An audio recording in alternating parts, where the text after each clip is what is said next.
Foreign body. Emily Carter was at the bathroom mirror again, frantically rubbing her left eye. It had been a week. At first, it felt like a stray grain of sand. Then, it morphed into something slick, the unmistakable writhing of a living thing. It's just a shard from a contact lens, she whispered to her reflection. But when she peeled back her eyelid and dragged a Q-tip across the bloodshot white of her eye, she found nothing but thin streaks of red.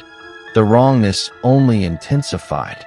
Whenever the bustle of the apartment building faded into silence and only the low hum of the AC remained, Emily could hear it. A faint, wet, crunching sound emanating from inside her own socket. The thing was no longer content on the surface. It was burrowing deeper, its every undulation tugging at her cerebral cortex, triggering migraines that felt like her skull was splitting open. In the dead of night, Emily leaned into the mirror, her eye socket throbbing as if it were about to burst. Under the sickly glare of the fluorescent light, she held her breath and stared into her left eye.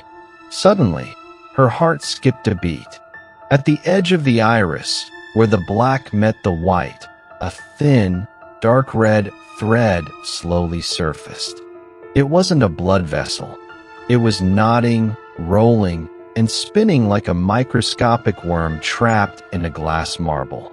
Sensing Emily's gaze, it accelerated, dragging a vivid crimson trail across the orb of her eye. Get out! Get out! Emily snapped. She scrubbed her hands raw, then reached out with a trembling index finger and pressed it directly onto the wet, slick surface of her eyeball. She tried to pin the worm, to squeeze it toward the corner. But the red thread was preternaturally agile. It sensed the pressure of her finger and glided effortlessly around to the back of the globe. Her finger poked fruitlessly at the damp membrane. Desperation overrode the pain.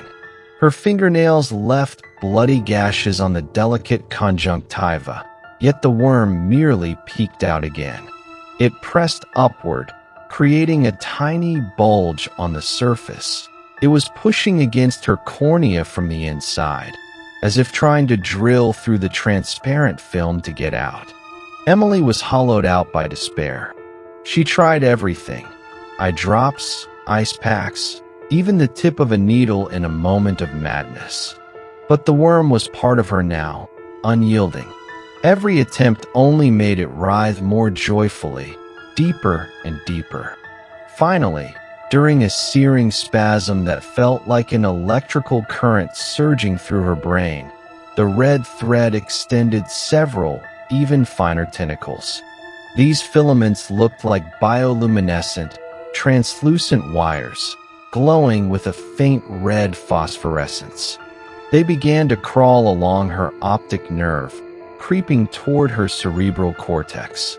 The world in Emily's left eye lost all color, replaced by a wash of bruised crimson. She felt it then.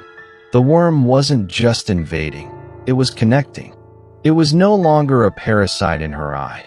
It was using those tentacles to synchronize itself with Emily's vision, hearing, touch, and even her thoughts.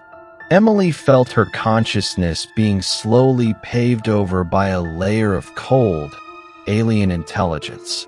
Emily shrieked and snatched a brow razor from the vanity. She would rather be blind than controlled. The blade's tip pressed against the corner of her eye, but her hand froze. It felt as if her muscles were being manipulated by invisible silken threads. She couldn't strike. She tried to scream, but her jaw refused to unhinge. She tried to struggle, but her body was a marionette, and the strings were taut.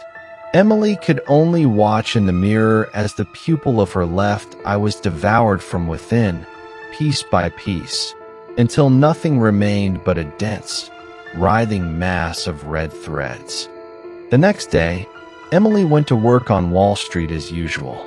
Her colleagues noticed the change immediately. Her left eye had turned a strange, dark crimson, like a clot of dried blood. Emily, are those new contacts? That color is incredible. A coworker asked, leaning in with curiosity. The corners of Emily's mouth curled upward into a stiff, uncanny smile. No one noticed that when she blinked, a tiny red tail flicked at the center of her pupil before retreating, satisfied, back into the depths.